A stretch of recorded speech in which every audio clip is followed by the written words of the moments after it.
I really like working with people who know that there's something better and they are just not sure how to get it.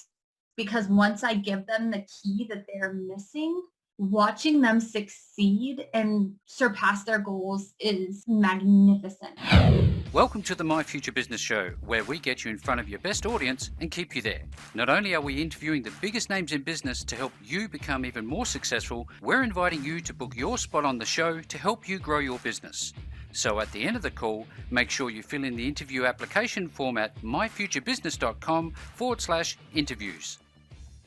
Hello and welcome back to the My Future Business Show, the show that gets you in front of your best audience and keeps you there. Have I got somebody very special lined up for you today? I'm on the line with the wonderful Leah Ellis. How are you, Leah?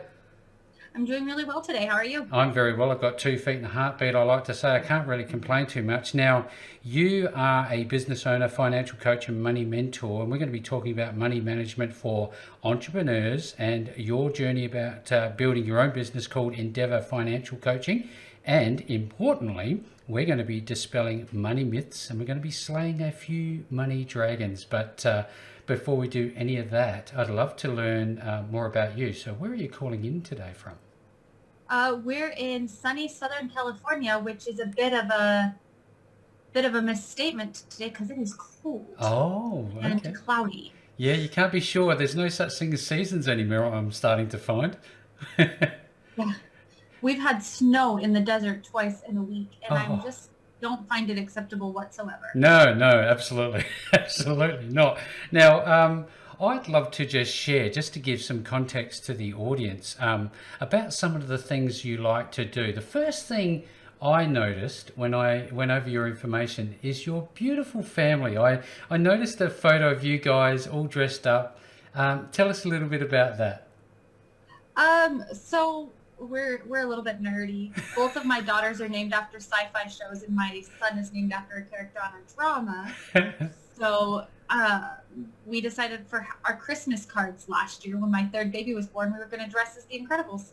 So our family photo on our website and our Christmas cards for 2021 are all of us dressed as the Incredibles. That's excellent, and I think it's very important given the context of today, because we know that day to day people are struggling with finance, and we're going to take a deep dive into that momentarily. But before we do that, I'm wondering what you guys like to do in your downtime. Do you have much time away from business?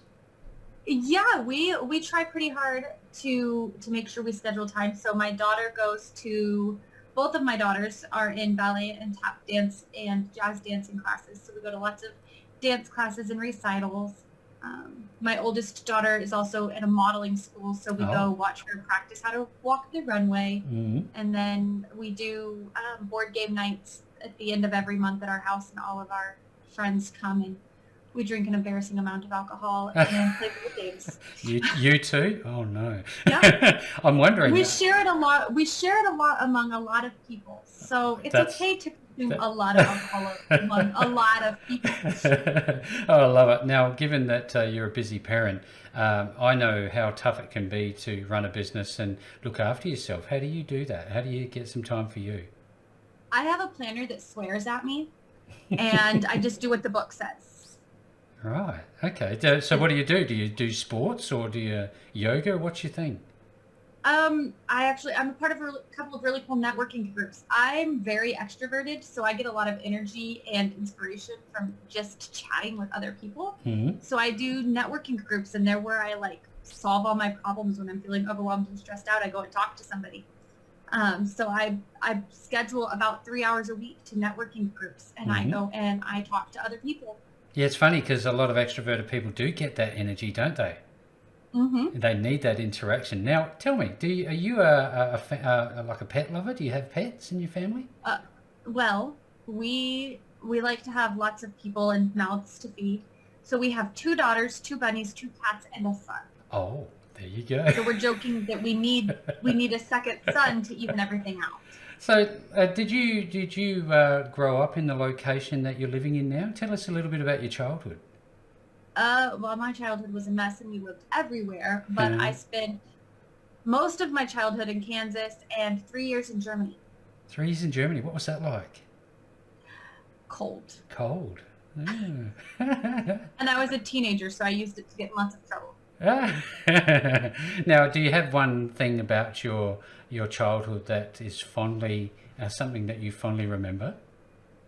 My great grandma was the most ornery woman on the planet, but she was also hilarious and loving. And any moment we spent with her was an amazing moment. So we have a lot of discussion on the show about formative stages throughout our life, and we talk about the people that have impacted our life's journey when we're younger.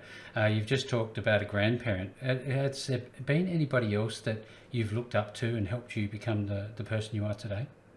I went the opposite route and I looked at the situations I didn't want to be in when I Hmm. became an adult. And so I tried to do whatever those people weren't doing. Oh, okay. Was that a long list? Unfortunately, longer than I would prefer it to be. But my mom was in a not very healthy marriage and they Hmm. did not make good money choices. And he used money in a lot of ways to control our family. Hmm. And so when I got older, I was like, money isn't going to be a weapon used against me. That's beautiful. I'd love to hear that because you do often hear about that, don't you? I'd love to talk to you about your daily routine. Are you an early riser, and what's the day look like for you? 6 months ago, I would have told you I don't wake up until 9 o'clock in the morning. But in the meantime, I found, I don't know, everybody's read the book Profit First, Hmm. and I really wanted to be involved in Profit First a lot. So I went and got a job with them. Right. So now I work as a Profit First guide, and our morning huddle is at 6 a.m. my time because most of them are on the East Coast. All right. So now I wake up very early so that I can drink coffee and spend some time decompressing before I hop into start work at 6 a.m. Yeah, fantastic. Do you you seem to be somebody who enjoys a good book? Do you like books? Do you read anything other than business books? I like young adult thrillers and fiction, Hmm. like the Hmm. stuff that they end up making into movies anyway. Yeah, I, fantastic. I like all of those action-packed movies, Hmm. but I like them better when they're books and you can imagine it better yourself. So are you like not interested in movies? You won't go and see a movie? Oh, I do. I go see all the movies, Hmm. but I still prefer sitting in a quiet room and reading a book cover to cover by myself, Yep. where the image takes place behind my own eyes. Yes. Because cinematology is beautiful, but I feel like it's never quite what I pictured Yep. because there's so many other creative minds that go into it. The narrative's always a set path, isn't it? Now, Yeah. I love audiobooks. What do you think of audiobooks? Are they of any interest? Uh, Audiobooks and podcasts are pretty much the only way you get anything done as an adult Mm. trying to run a business and raise children. Oh So you yeah. can listen to an audiobook while you wash dishes. Now there's a lot of questions. They're precursory questions because I really love to build a picture about you now, so our audience gets a good feel for who we're talking with. Do you like music? And if you do, what type of music? All of it. All of it. Um, I There's not very many stations that I'll turn off. My oldest daughter is Melody. That Mm. tells you if we like music. Oh, there you go. Lovely, lovely.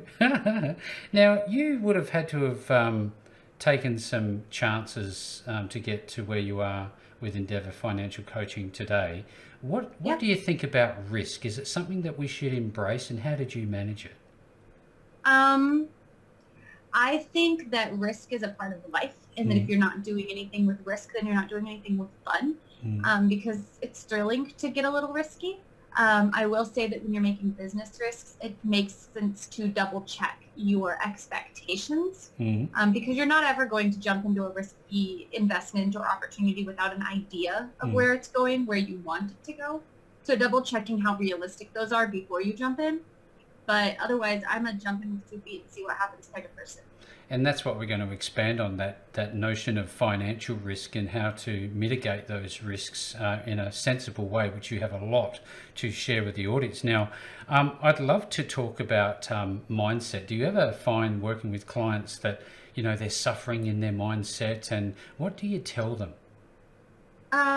Well, we talked a little, you already mentioned a little bit about how you form a lot of things in your formative years as a child that affect how you behave as an adult. Mm-hmm. And one of my dear friends, Judy Kane, wrote a book based on her experiences about how her book is Your Four Truths. And one of the things is that most of your subconscious beliefs are engraved by the time you're 7. Wow. And I have lots and lots of clients whose mindset around money is that it made their mom and dad fight a lot when they were a kid. It's overwhelming and it's stressful because when their parents talked about money, it increased the stress in their home. And having to go back and tell them money isn't actually scary. Lack of education and stress are scary. And so we can take away that fear by creating education and lowering our stress. Yeah, that's wonderful feedback, sage advice. Now, you seem to be packed full of knowledge and wisdom. Now, I wonder, are you ever going to package that up in a book of your own, do you think? I don't know. I joke, one of my networking groups, there's 8 women, and I think 6 of them have written a book. And so I joke regularly they're going to kick me out if I don't write a book. So in order to save my seat, I wrote a workbook. Yep. I decided it was more practical and a little bit quicker about how to actually sit down and create a budget for the very first time when you've never done it before. So I have my workbook, and I don't know if maybe someday something will happen where I have a course in a book. I really hope it does. I think you definitely have a lot to offer, and I'm looking forward to that. I'm going to hold you accountable to that one. And I see, and we're going to talk about your freebies later on, so maybe that's where that will pop its head up later on in the call. Now, I know that we sometimes look around for inspiration, for good ideas. Where do you look? The books that I read. I look at the people who are in the industries that I love and are being successful. And I look at what I can do to emulate them and what they're doing that doesn't feel authentic for me, that I don't think I want to do. And then I kind of build off of that. Fantastic. Now, I'd love to, if you don't mind, if you could share your professional background that led you to be where you are today. I've done it all. I worked fast food. I've worked retail. I worked as a manager at a pharmacy. I was a pharmacy technician. So my job was literally counting the little pills and making sure that each bottle got the right number of pills. I sold insurance. I've done business-to-business sales. I owned a daycare. I was a teacher's assistant. And then my husband and I went from a really terrible financial situation of our own into getting on stable footing, and it felt so amazing. And I was already a teacher by personality. There are some things that it's not by trade, it's just part of who you are. And so I was already a teacher, and so finding the opportunity to be a financial coach and teaching other people how to find that piece that we had found just made sense. It just clicked so perfectly. So we did financial coach master training, and we became financial coaches. And then in all of these small business mom groups that I was in, I noticed that all of these women really, really wanted to own businesses, but the money scared them. So I went and got certified to be a bookkeeper so that I can help these moms who are scared of the money make sense of it all.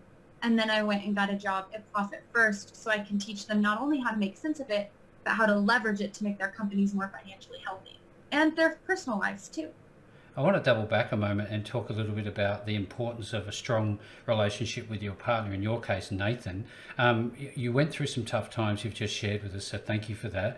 I know it's sometimes difficult to, share the raw side of ourselves, but how important was that relationship and maintaining it through those harder times? And what could other people benefit from knowing that? We set goals together. When we decided that we were going to pay off all of our debt and we're going to get on a budget and we're going to be grown up with our money and stop being overwhelmed and scared by it, we sat down and we made goals together. And then I printed those goals and taped them to the back of our bedroom door. So every morning when we wake up, we have to look at them. We paid off our debt a year and a half ago. We paid off our last debt. We don't have student loans or credit cards or anything anymore. And those signs still hang on the back of our door, because they're a reminder of what our goals are and why we're doing them together. Do you think it's important to celebrate these wins?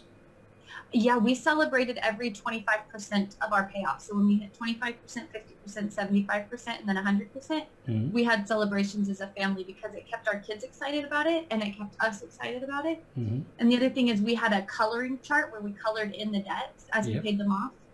And at the time, our 4-year-old would get onto us if she didn't get to color enough pieces because we Oh. hadn't paid off enough debt. So there's some accountability in a kid who will say, wait a second, last month I got to color 3. Why do I only get to color 1 this month? Yeah, we're going to take a very close look at the importance of financial literacy for kids nowadays, because I think that's something that absolutely needs to happen. Now, tell us about your experience building your business. Was there some challenges along the way? Because I know that entrepreneurs that you help will suffer these challenges, just like I did, just like others have. Well, I think we all want the magic pill that's going to create business for us right away, and we're all looking for what's the fastest way to build revenue. And I think it's really important to acknowledge that, yes, we want to build revenue, and yes, we want a huge client base, but we're really after spreading our mission, and we're really about helping people. And so taking a step back and thinking about what your real goal is, other than just churning money through a company. And focusing on that, and focusing on the right places to spend your marketing dollars, the right places to go to be present where you're needed. Yeah. And remembering that not every client is the ideal client, Mm-hmm. and it's okay to tell people, no, you're not a good fit. Yeah, that's the thing, isn't it? Absolutely. Now, I want to share with the audience on a bit of a deeper level here. You have recently been awarded Palmdale's Local Business Person of the Year. First of all, congratulations on that. Wonderful. How did this come about? So the online service that they use, Alignable, they did a vote, and it's actually business owners vote for other business owners that they think are the best asset for their community. And so not only did I win Local Business Person of the Year, but by other business owners, which means I'm making an impact for them and that they see value in what I'm offering. Yeah, that's That fantastic. was really exciting. It's a real credit to you. I wonder what you talked about business owners. What are some of the, I guess, the types of businesses and individuals that you prefer to work with, Leah? I really like working with people who know that there's something better and they are just not sure how to get it. Mm-hmm. Because once I give them the key that they're missing, watching them succeed and surpass their goals is magnificent. Mm. I had some clients who told me they would probably never own a home because it was just impossible. And within a year, they had $12,000 saved for the down payment on their first house. That's incredible. That's amazing. Now, I know that you work with entrepreneurs and you help them start and launch their businesses. What are some of the practical insights that you can share on the call today? Understand your taxes and separate your business money from your personal money. Mm-hmm. Yeah, seems like an Those obvious two- one. Those two are really big, but so many people think that my business isn't big enough to need that yet. Do it anyway. Do it from the get-go. Don't wait until you hit some magic number that you made up, because I promise your number is a lot bigger than the IRS's number or the Australian Tax Authority's number, and you're going to wish you had done what they said instead of what you wanted to do. Absolutely. So this is really about knowing the laws and the constraints that I guess dominate how we legislate how we run our businesses, isn't it? Yeah, and understanding that it's okay not to have all the answers. Mm-hmm. That's why we find business coaches. That's why we go to things like the Small Business Administration, and we look for the answers. Yeah. Because nobody has all the answers, but we find resources to help us get there and to be what we want to be. And Leah, you would, it seems to me that having the human resources, for lack of better ways to put it, such as yourself available, would really fast track people's knowledge and education on this. Would you agree with that? It definitely gives them a jump start because I can tell them exactly what I needed to do. And once again, going back to one of my networking groups, there's an Esquire in one of my groups who wrote a book on how to launch your first business legally. With the last page of her book is literally a checklist of the legal things you have to do to launch a business in the United States. Yeah, fantastic. Now, I love on your homepage that you talk about dispel money myths and slay money dragons. Where did this come up from? Where did you come up with that? I really wish I could remember. That's great. I said it one day, and then I was like, wait a second, that's what I want to do. Money is not a dragon. Yeah. People get so overwhelmed by money, and the little word becomes this big scary monster. And it doesn't have to be. It's at the end of the day, it's a 6-inch piece of paper. Yep. It's not going to pay you. But we get so overwhelmed by the meaning behind it. Mm-hmm. And so I want to slay the money dragon, and I want to remind you that it's just paper. Let's talk about myths in a moment, but I just had a question pop up in my mind about the impacts of, I guess, social media and marketing and this whole perception around I need to make $1 million and all these big numbers that you see thrown around. What do you think of that? I think that people get overwhelmed by numbers instead of what the numbers mean. Mm. Because saying $1 million sounds really scary and overwhelming. Mm. But here in the U.S., at least, reaching $1 million net worth by the time you're in your 60s because you've paid off your house and you have a sound retirement fund is actually pretty easy if you start when you're young. Mm-hmm. But we get overwhelmed by the large numbers and the timelines that we impose on ourselves. We say, oh, I need to have $1 million by my 40th birthday. Okay, well, do you need $1 million house? Do you need $1 million retirement fund? Mm-hmm. Are you looking for $1 million annual income? $1 million can mean a lot of different things, but when we're just talking net worth, it's actually the number one most likely to be a millionaire. Maybe it's in the top 3 is a teacher, because they have forced state retirement. Oh, I see. Now, in terms of a dollar figure, is it better for people to be perceiving money as a means to an end rather than the end itself, in terms of saying, I don't want the money, I actually want the lifestyle that the money brings me? Mm-hmm. Is that correct? Money is a tool. That's it. It's a tool. Yep. You can use it to do whatever you want to do. And there's only 3 uses for it. You can spend it, you can save it, and you can give it away. So unless you're using it for one of those 3 things, it has no purpose anyway. So tell us about compound. What's the value of compounding in your world? Well, just compounding interest gives you the opportunity for that money to grow a lot faster, because you earn interest on the interest that you had previously earned, which is why we tell them start young. Yep. Because then you have more time to earn interest on more money. So in terms of some of the main myths that you hear people talking about, what are the top 3 that you could share with us? That you have to have good credit to buy a house. You don't have to have good credit. You just can't have bad credit, which means you can buy a house with no credit, which people don't think is possible, but it is. That everybody has a car payment, so it's fine if you do too. Not everybody has a car payment. I own 2 very nice cars. I don't have a car payment. Or 3, that there's some debt is good debt because of the way they're leveraging it. At the end of the day, debt is risk. And I, for one, like to limit my risk as much as possible. Yep. And that means not having debt. At all. I have my mortgage, and as soon as this house is paid off, I won't have that. Yeah, fantastic. And that's what we should all be aspiring to. Now, I know that we live in a society globally, I'd suggest, that, we're instant gratification. We want it now. So when people talk to you about long-term financial plans, what would that include for them? And how do you inspire patience? I teach opportunity cost. I break it down for them really simply as, if you want that now, what are you giving up in the future to have it? Yeah. Fantastic. And a lot of people don't put 2 and 2 together until it's laid out in front of them. And then they see, wait a minute, you're right. That's common sense. I knew that. There's a difference between knowing something and being conscious of it, because we kind of just push it back and don't think about it. So when I tell them, go get a car payment, but now you're not contributing to your retirement, and you're going to have to retire at 75 instead of 65 because you don't have enough money saved. Yeah. Was that car worth an extra 10 years of your life working? Yeah, and it's the thing about the word asset versus liability comes up a lot, doesn't it? What can you tell us about assets versus liability? You've just touched on one, but for those who don't really understand that, what's that mean?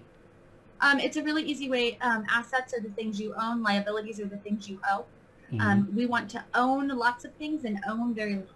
Or owe very little. Oh, very little. Yeah, absolutely. And we live in a plastic society, don't we? I don't know the last time that I had physical cash in my hand. What do you think about credit cards, and do you think there's a place for physical cash still? I don't use credit cards because I know my own mindset. I am very liable to see a cute top and know that the credit card has the available credit and that I'll pay it off next time and want to just get it now. Yep. where it works better for me to have a budget and a debit card and pay for it when the money is in my bank account. My husband, however, is more willing to leverage cashback rewards and credit card programs to get the best bang for his buck, but he still makes sure that the cash is set aside so the instant he gets his credit card statement, he can pay it in full. Leah, we have some interesting things happening globally at the moment, which is going to impact all of us, unfortunately, and fortunately in some instances. I'd love to talk about diversifying, our asset base, not only financially, but through gold and things like that. What do you think about that at the moment? I think good quality mutual funds generally are what we recommend. And I'm not a financial advisor. Mm-hmm. Since I'm a financial coach, I'm not SEC licensed. I don't sell investments. I don't follow the stock market Mm-hmm. any more than like Yahoo News articles. Yep. Because that's just not where my passion is. My passion is more about teaching it how to be attainable to other people. Yep. So for our general clients, we tell them go get a mutual fund and talk to a financial advisor about which mutual funds and what risk layouts fit your lifestyle and your age and expectations best. That's sage advice. Again, this is about, funneling through the right people. You seem to be that person right in the middle that joins people together, and it's a credit to you. Now, let's talk about kids.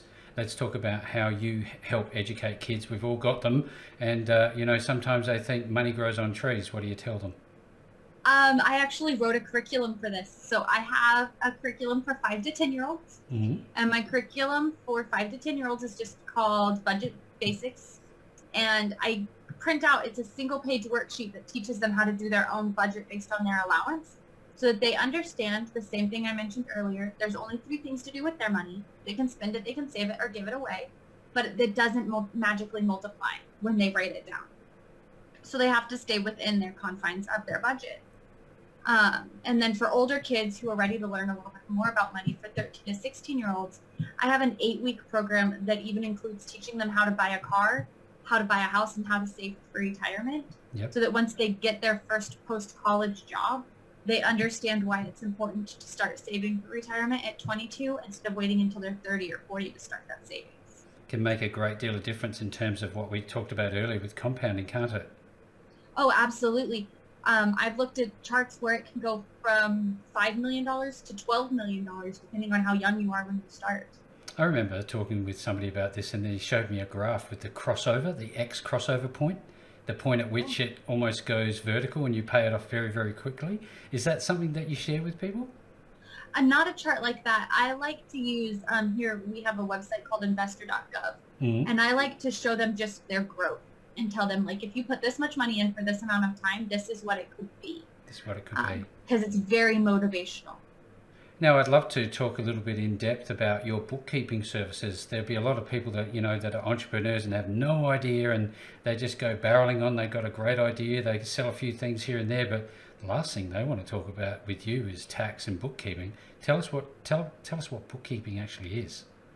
So bookkeeping is just having somebody who goes through, and every time you swipe your debit card, they tell, I use QuickBooks, they tell QuickBooks what that transaction was and what category it needs to come out of. Mm-hmm. And they put it into your software. And then at the end of the year or the end of the month, when you run your financial statements, you can give those to your tax preparer to understand what money was used in what purpose for your business. Mm-hmm. As I'm a Profit First guide now, Profit First bookkeepers are going to go a step further, and they're going to teach you how to create profit in your company instead of just a number at the end of the profit and loss statement. You'll actually have money you can touch and spend on vacation. Yeah, because a lot of times people race to the bottom in terms of their pricing. This would, by reversal, I'd suggest, put the seed of an idea into a business owner's mind that maybe it could impact our pricing structure if you're putting profit first. What I really love about Profit First is the standard accounting formula is sales minus expenses equals profit. And that pretty much means whatever you sell minus all the money you spent is what you get left over on profit. Well, with Profit First, we go the other way, and we say sales minus profit equals expenses. Whatever you sell minus the profit you want to make, what's left is what you have for expenses. And it forces them to get more creative with what money they're using and how, so that they're more careful with where their operating expenses go, And then they have money in their profit accounts. And when they realize they can't reach all of their goals, then they can look at lowering operational costs or increasing sales. But it doesn't become this sell or die mentality of we have to sell or we're not going to make payroll. Yeah. It becomes payroll is covered and we have profit. Now we're going to sell more so that our profit can get bigger, not so that we can get a new piece of software. You know, a problem shared is a problem halved, and when business owners work with you, it seems to me that you take on almost a role of accountability partner and support partner. You know, tell us a little bit about the actual process of finding you, for one, and working with you. I'm really easy to find because I'm all over the internet. You can find me on Alignable. You can find me on LinkedIn, Facebook, Instagram. I think we have a Twitter. I don't use it, but I get notifications from them every so often. Yep. And then, of course, you can find me through podcasts. I like to do a lot of them. So I have an account on both Podmatch and Match FM or Matchmaker FM that you can find me on. And all of them are under Leah Ellis or Endeavor Financial Coaching. There you go. Everybody who's on the call today, if you want to learn more, there's certainly a lot more to learn. And when you're sharing the problems and opportunities that you're having inside your business, maybe you're a startup and you want some help, definitely reach out to Leah at endeavorfinancialcoaching.com. I'll be making sure that the links back to Leah is available under this post. No matter where you see it, you're going to be able to get back to Leah. And Leah, what a wonderful call. Thank you so very much for joining me today. Thank you so much for having me, and definitely check out that website, get the free stuff. I have a budgeting checklist. It's just 1, 2, 3, 4. Did you do your budget the right way? So it's a lot easier than feeling overwhelmed by the money when it's just right there on paper. Thanks for joining us today. If you enjoyed the call, then make sure to subscribe, leave a comment, share us with your friends, and book your spot on the show at myfuturebusiness.com/interviews. And if you're looking for solutions that will help grow your business, then visit myfuturebusiness.com/shop.